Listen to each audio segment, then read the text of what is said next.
Erev Tov, Shalom Uvracha, Parashat Kitavo cette semaine. Il nous reste encore 2 Shabbatot avant Rosh Hashanah. Et vous connaissez la Gemara qui dit « Il malé Shamru Israël, Shene Shabbatot, Miyad Nigalin » Tout de suite, on aurait reçu donc Mashiach, on aurait reçu donc la Géoula, si, bien sûr, on respectait 2 Shabbatot. Donc, il nous reste 2 Shabbatot avant Rosh Hashanah. On essaye de s'efforcer sur le Gvod Shabbat, sur Oneg Shabbat, sur tout ce qu'on peut faire pour faire en sorte que ces 2 Shabbatot, ils aient vraiment toute leur place. Et qu'on ne laisse pas uniquement la Achila et la Shena et le sommeil prendre le dessus. Il y a un très beau midrash qui parle d'un homme très riche, qui a accordé toute sa richesse à son fils, et son fils gaspillait à tort et à travers la richesse de son père. Il donnait cette richesse, entre autres, à tous ses amis autour de lui, et un jour, son père le convoque et lui dit « Mon fils, j'aimerais avoir une discussion sérieuse avec toi. Combien est-ce que tu penses que tu as d'amis qui te sont proches ?»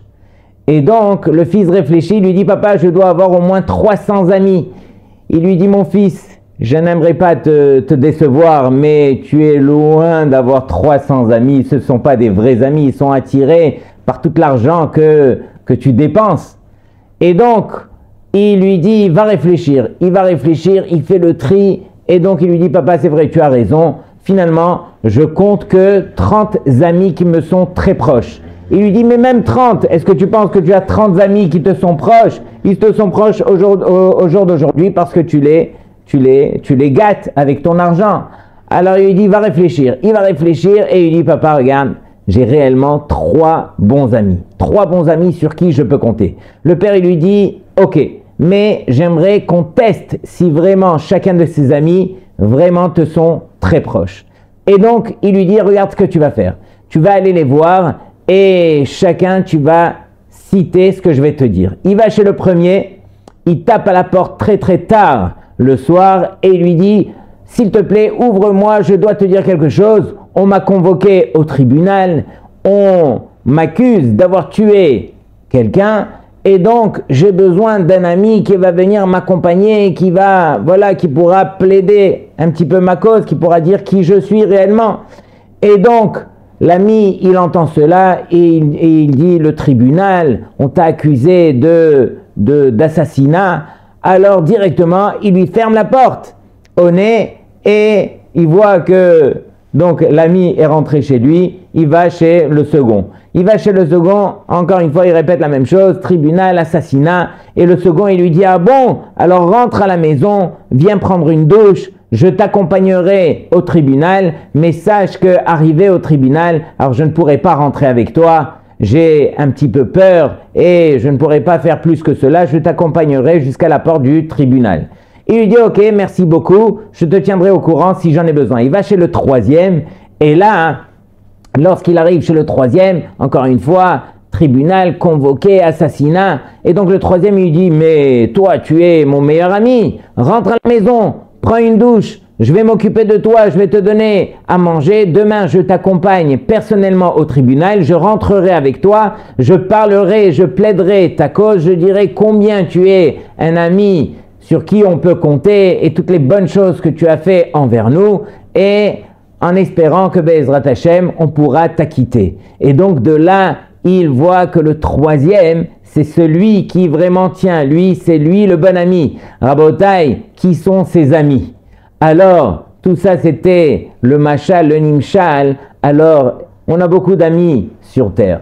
Les premiers, alors ce sont nos rechouches. Rechouches, ce sont nos biens. Les maisons, tout ce qu'on va investir pour les biens dans ce monde-ci.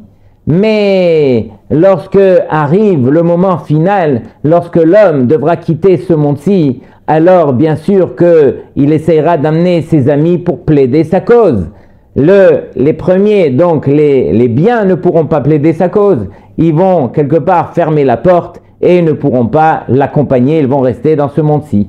Les deuxièmes, ce sont Mishpacha, ce sont sa famille. Et donc sa famille, bien sûr, qu'ils vont essayer de l'accompagner, qu'ils vont essayer de l'aider, mais ils ne pourront arriver que jusqu'à la tombe. Arriver à la tombe, ça y est, on ne peut plus l'accompagner plus loin que cela.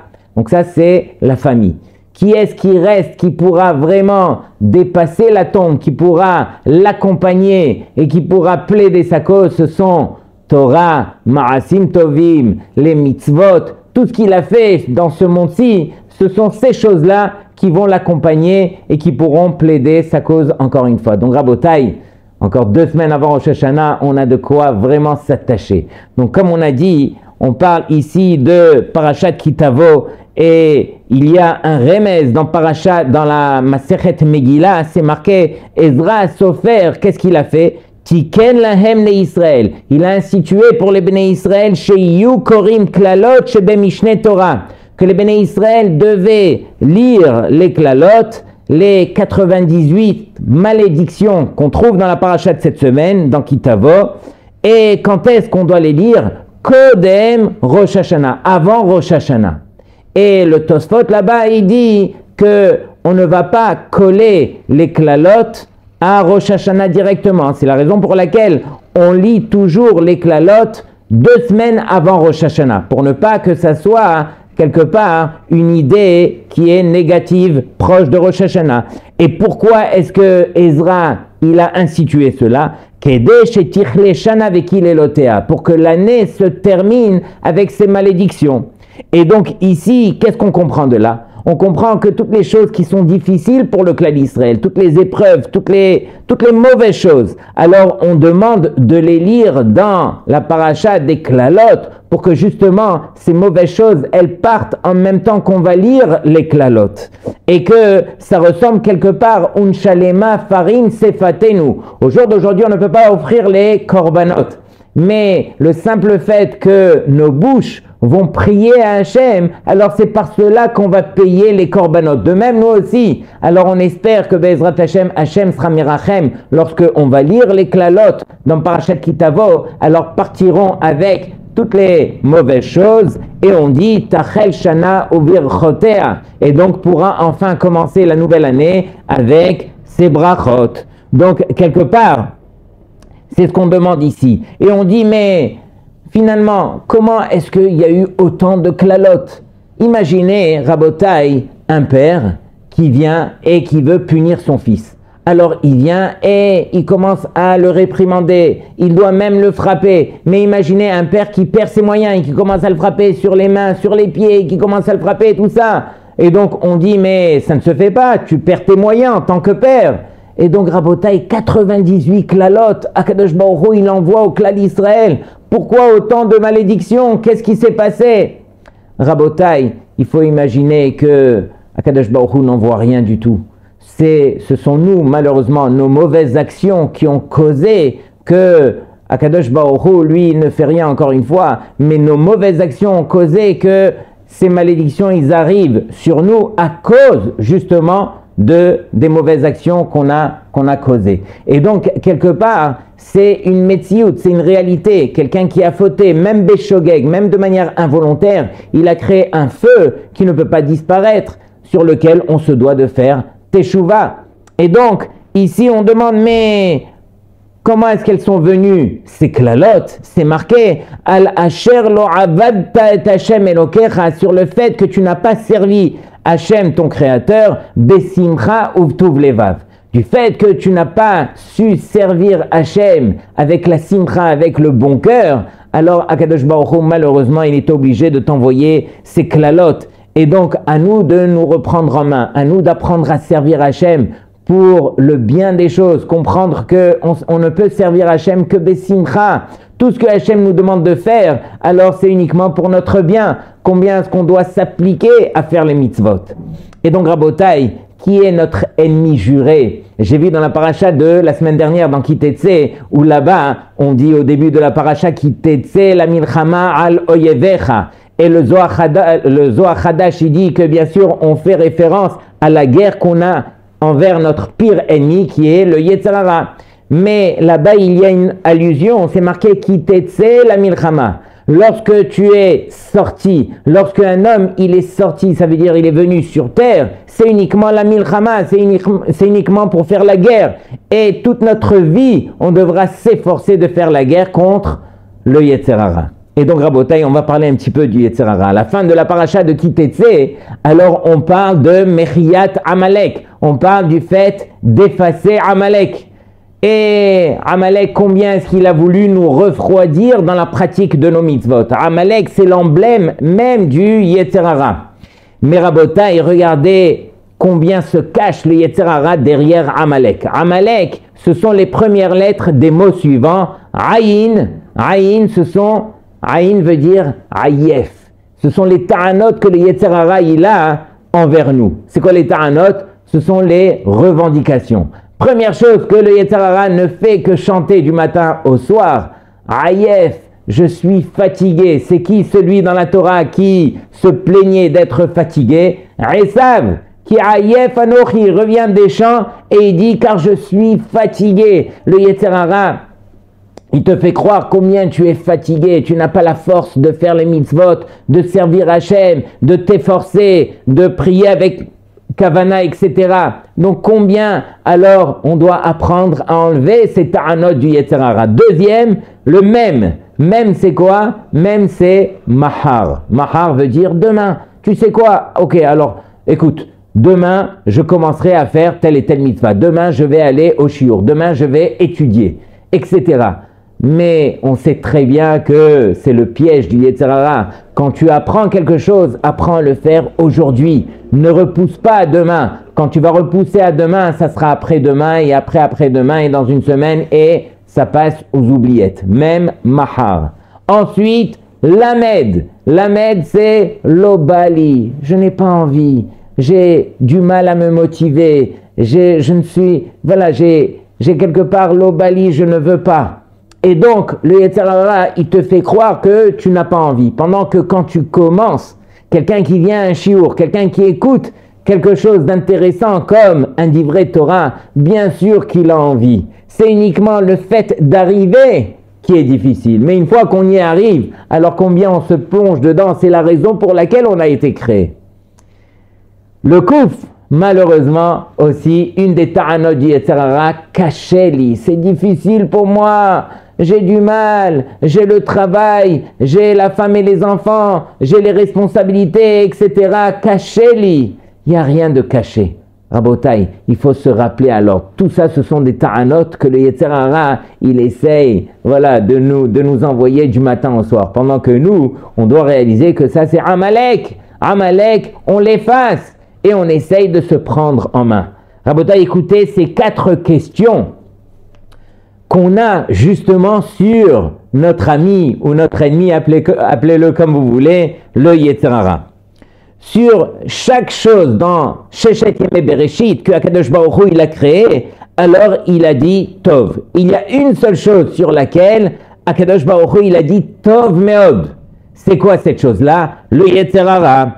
Et donc, on demande, mais Akadosh Baruch Hu, tu as appelé Tov Meod le Yetzer Hara, il n'y avait pas tellement d'autres choses que tu as créées sur lesquelles on aurait dit Tov Meod, tu as choisi Tov Meod uniquement que pour le Yetzer Hara? Première question. Deuxième question, le Zohar dans la paracha de Toldot, il dit comme ça, Keshem she Geshem mevi chaim la'olam, de même que la pluie, elle amène la vie sur terre, car Hayetzer mevi bracha la'olam, de même, le Yetzer Hara, il amène lui aussi la bracha sur terre. Est-ce qu'on peut imaginer une chose pareille? Où est-ce qu'on a vu que le Yetzer Hara, il amène la bracha sur terre? Le Yetzer Hara, il amène uniquement les asonot, les malheurs, etc. Troisième question, c'est marqué qu'on doit servir Hachem bechol levavecha. Et là-bas, bien sûr, il y a 2 bêtes. Pourquoi est-ce qu'il y a 2 bêtes? La Gemara dit bishne yetzirecha. Tu dois apprendre à servir Hachem avec tes 2 yetzarim. Ton Yetzer Tov et ton Yetzer Hara. Mais comment est-ce qu'on fait pour servir Hachem avec son Yetzer Hara? 4e question, c'est marqué que le nom du Satan, le nom du Yetzer Hara, c'est Samer Mem. Samer Mem, alors la valeur numérique de Samer c'est 60, Mem c'est 40. En tout ça fait 100. Quel est le Mizmor Teilim que David Amelech a composé, le 100e Teilim que David Amelech a composé, c'est le Mizmor Kouf, Mizmor Letoda. Mizmor Letoda, lorsque David Amelech il a voulu remercier Hachem, Mizmor Letoda, alors il a choisi le Mizmor Kouf au nom du Satan pour remercier Hachem. Mais pourquoi est-ce que tu as appelé le Mizmor Kouf Mizmor Letoda? Est-ce qu'on remercie Hachem pour le Yetzer Hara qui nous a accordé? Alors Rabotai, écoutez bien. Il faut savoir que les Malachei Asharet, ceux qui sont dans le Olam Haemet, les anges, alors eux n'ont pas de Yetzer Hara. Et eux voient la réalité des choses. Ils voient combien c'est grave que de faire une faute.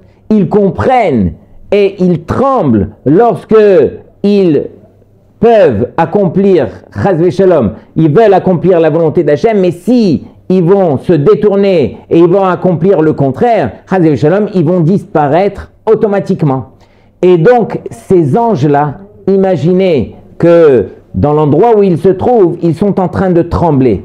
Et uniquement par la sueur qui tombe du fait qu'ils sont en train de trembler, d'échouer à faire la volonté d'Hachem, alors on dit qu'il passe un fleuve qui est bouillant, justement où malheureusement ceux qui vont au Gehenom, alors ils doivent rentrer dans ce fleuve qui est bouillant, c'est du feu, même plus que le feu, et donc ces Malachei Asharet, on dit qu'on les appelle des Srafim, ils brûlent justement pour faire la volonté d'Hachem, mais eux ne voient que la vérité.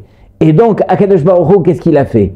Il a dit, Aïvdo et Hachem, Besimcha, on doit apprendre à servir Hachem avec la Simcha. Qu'est-ce qu'il a fait Hachem? Il nous a envoyé ce malach, nul autre que le Yetzer Hara, qui lui réellement est un malach qui nous permet d'oublier, de ne pas prendre conscience de la gravité de la faute. Et quand on est sur terre et qu'on ne comprend pas la gravité de faire les fautes, alors malheureusement, alors bien sûr qu'on doit se rappeler alors dès qu'on doit faire ce travail de comprendre c'est quoi le Emet, mais pendant qu'on est sur terre et qu'on ne voit pas la faute, alors on va servir Hachem parce que justement on est aveuglé justement par les choses qui nous aveuglent et qu'on n'arrive pas à voir. Si on arrivait à voir la vérité, on aurait tremblé comme ces Malachei Asharet. Et Akadosh Baruch Hu, il nous demande encore une fois d'apprendre à le servir Besimcha. Il nous a donné le Yetzer Hara justement pour nous enlever quelque part le fait d'être conscient de la réalité des choses et de la gravité des choses, et donc on puisse continuer à le servir.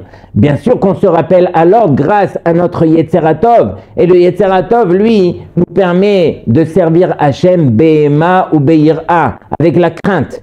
Mais le Yetzer Hara, qui nous aveugle quelque part, alors nous permet justement de servir Hachem, mais Ahava. Et c'est ça le but quelque part. Et donc c'est une des raisons pour lesquelles, voilà, on remercie Hachem justement pour tout cela. On sait qu'au début de la paracha, alors on parle bien sûr des Bikurim. Et le Midrash dans Bereshit Rabbah, il dit que par le srout de 3 choses, le monde a été créé. Parmi ces 3 choses, il y a les Bikurim. Pourquoi? Parce que c'est marqué Bereshit bara Elokim et hashamayim et haaretz. Bishvil Reshit, pour le Reshit, Akadosh Baruch Hu a créé le monde. Et parmi les choses qu'on a appelées Reshit, c'est marqué Reshit Bikure Admatecha. Alors voici que le début des fruits de la terre, on va les appeler donc les Bikurim. Grâce aux Bikurim, Akadosh Baruch Hu a créé le monde. Et quel est le rapport? Pourquoi autant de récompenses uniquement pour des fruits qui ont poussé, les premiers fruits que j'ai emmenés au Beth Amikdash? Bien sûr que le Ikar, c'est d'apprendre à avoir de la reconnaissance. Sachez, Rabotai, et ça c'est un vrai secret, sachez qu'il y a une chose que Akadosh Baruch Hu, quelque part, ne peut pas faire. C'est uniquement l'homme sur terre qui peut faire. C'est de reconnaître le bien que Hachem nous fait. Hachem, lui, il peut quelque part attendre qu'on le reconnaisse. Mais c'est à nous sur terre de reconnaître concrètement tout le bien que Akadosh Baruch Hu nous accorde. Et donc, quand j'ai dit Hachem ne peut pas faire, ça veut dire qu'il attend que l'homme le fasse. Et donc, c'est évident que lorsqu'on sait que Akadosh Baruch Hu, il a créé le ciel et la terre, sur cela, je n'ai pas besoin de grande chokhma, de grande intelligence pour déduire que le ciel et la terre ont été construits, ont été faits par Hachem. Par contre, lorsque l'homme sur terre, il va se démener, il va labourer, il va semer, il va récolter, il va faire toutes les actions qui vont lui permettre d'arriver jusqu'au fruit. Arrivé à ce moment-là, alors quelque part il va s'imaginer que c'est grâce à sa force, grâce à tout ce qu'il a fait, qu'il a récolté ce qu'il a eu. Pendant qu'on vient lui dire, mais non, malgré toutes les actions que tu t'es impliqué, alors rien ne dépend de toi. Tout dépend uniquement de Akadosh Baruch Hu lui-même. Et donc, c'est à ce moment-là que on vient rappeler à l'homme que Akadosh Baruch Hu, s'il a créé le monde, c'est entre autres pour que cet homme il vienne sur terre et qu'il réalise que tout ce qu'il a eu sur terre, c'est uniquement la main d'Hachem. Et la main d'Hachem se reconnaît justement au travers des Bikurim, où on vient avec notre bouche, avec tout un scénario, avec toute une cérémonie plutôt, pour remercier Hachem des belles choses qu'il nous a accordées. Et c'est une des raisons pour lesquelles c'est marqué dans le verset « Ve'ata » et maintenant « Hine heveti et reshit peri adama » Je viens ramener vers toi, Hachem, les prémices de mes fruits. Asher natata li Hachem, que toi Hachem tu m'as accordé. Bien que c'est moi qui ai travaillé, bien que c'est moi qui ai fait, tout ne vient que de toi, Akadosh Baruch Hu. Et donc Rabotai, on nous rappelle à l'ordre encore une fois, à 2 semaines de Rosh Hashanah. On doit prendre quelque chose qu'on a de plus cher, qui est dans notre bouche, la tfila, et ouvrir la bouche pour dire à Hachem, Hachem, je sais que je dépends de toi au travers de la tfila qui sort de ma bouche. Et donc, Rabotai, première condition pour la tfila, on doit apprendre à y croire. On doit être ma'amin, que ce que je demande à Hachem, Akadosh Baruch Hu va me l'accorder. Et plus je suis ma'amin, et plus je profite de ce joyau que Akadosh Baruch Hu m'a accordé, qui s'appelle tefila. On raconte une fois au nom d'un des Gdolim, qui s'appelait Rav Meir Israël HaKohen. Et donc, Rav Meir, une fois, se trouvait au Beth Midrash avec sa Chavruta, et voici qu'ils étaient plongés dans une Gemara et dans un Tosfot de la Gemara qui était des plus compliqués. Ils sont restés longtemps et n'ont pas compris ce Tosfot.